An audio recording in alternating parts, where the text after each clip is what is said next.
ভারতীয় জনতা পার্টি এবং কেন্দ্রীয় সরকার বিজেপি সরকার বেটি পড়াও বেটি বাঁচাও এই কথাটা ফুলিয়ে ফাঁপিয়ে অনেক কিছু বলে।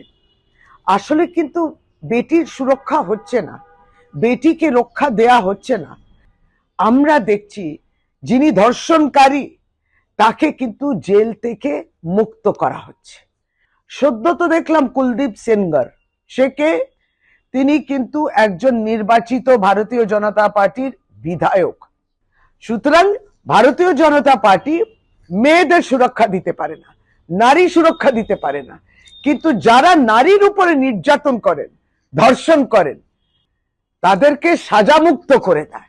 সর্বভারতীয় তৃণমূল কংগ্রেস নিন্দা জানাচ্ছে, তীব্র ভাষা আমরা নিন্দা জানাচ্ছি। এই সত্যটাই, বাস্তবটাও, বিজেপির চরিত্রটা ভারতবর্ষের সামনে একবারই নেকেড হয়ে গেছে।